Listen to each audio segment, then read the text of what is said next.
Have you heard the parable of the bricklayers? When asked, the first one said, "I'm laying bricks." The second one said, "I'm building a church." The third one said, "I'm building the house of God." I love my job. You hate your job. I love my job. You're miserable. I love my job. Knowing the difference between a job and a career is a difficult thing to do. So let's take a look at the difference between no experience necessary, a job, a career, and a calling, and see where you are. Hi, I'm James Callahan, and this is The Do-Over Show. And in my career, I've spoken to hundreds and hundreds of young adults who are just starting out their work careers, who are wondering what their life is going to look like, what their degree or their lack of a degree will mean for their employment and their meaning, their fulfillment in life. And what's the difference between doing a job, getting a paycheck, and living a life, that work-life balance that we all talk about, and people who seem to be consumed with something, a calling, something greater, and seem to be on a mission, and makes everything that they do more important than just another job? Let's start where everyone starts, and that is no experience necessary. Now, if you're excited when you see a job advertised that requires no experience, that means that you are just starting off in the workplace. That means that your job will be the easiest to hire for, but means you'll also be paid the least. No experience necessary jobs are those entry-level jobs, the minimum wage jobs, which are not meant to be your lifetime of employment. They're meant to get you started, to get you some experience. A no experience job, say at McDonald's, will teach you how to push a button to cook fries, how to assemble a Big Mac, 2 all beef patties, special sauce, lettuce, cheese, pickles, onions on a sesame seed bun. I know it by heart. Hiya! But a no experience necessary job also means that you'll be the first to go when something goes south in the economy, or with your employer, or with your neighborhood, or your city. You see, a no experience necessary job means that you're replaceable because you bring nothing of extra value yourself. But it's in those first jobs that require no experience that we can begin to find, to explore, to try different ones and say, nah, I can't do that. And nah, I can't see myself doing that for any more than 10 minutes. This is so boring. Now, it's from those things where we learn basic skills that we really move into what most people would call a job. Now, a job can utilize certification, education, or experience. And sometimes, if you're the right kind of person, you'll get hired not for a no experience necessary job, but somebody will take a risk on you and invest in you. That's what a job is, where you get to learn a skill set, to learn a specialty, to learn what it's like to do this kind of work. And you're going to try to add up those things. Now, there are those who stick with a job their entire life. They work for the paycheck so that they can enjoy 5 o'clock on a Friday. And they work for the weekend. That 9 to 5, that 40 plus hours during the week, though, doesn't become anything more than just that. A trade for your time for a paycheck. Now, yes, there can be some good pay in that, but there's not a lot of upside. And there's not a lot of exploration to see if there's something more valuable that you might contribute to a job to turn it into, well, a career. And a career is what happens when you start to add up your experience and your expertise and the things that you are good at because you acquired it. Not because you were born talented, but because you devoted yourself, you exerted yourself, and you displayed grit to learn something. Do you know why college graduates get hired for jobs even with no experience necessary when the rest of the world struggles and only 1/3 of American population ever goes through higher education? So how come they get more jobs and are more employable than anybody else in our culture? Because they did something hard and they proved to an employer who also went to school that this person is capable of doing something hard, of learning something new, and of growing and developing as a person, as somebody who adds value to the organization.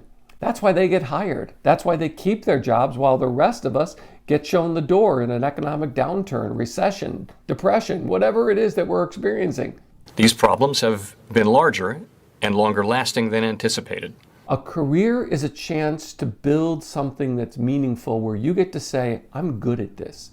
You might not be the best in the world at it, but you can be the person who in that area, you're the area expert in a company. where you're the one who is depended upon to know and to keep track of and to develop your skill set so that you continue to further yourself. Now, it's not just because you're consumed with upward mobility. It means that you're able to add value, and you see your value in that opportunity.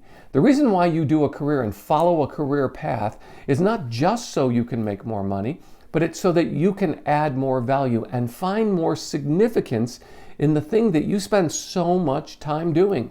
After sleeping, pretty much all that you do is work. Now, there's one more thing involved in this job career discussion, and that is, what about the people who seem to have a calling? A calling to do something regardless of the level of recognition or pay they receive. Callings are romantic, callings are attractive. You've heard people talk about callings. If you find your calling, you'll never work a day in your life. Absolutely wrong. Work is still work, but a calling gives you a different reason to do it in addition to a paycheck. You might discover that you're adding back to your community, you're adding value to something, or you want to pay it forward yourself, and you will do something for your own reason while everyone else around you is just working for a paycheck.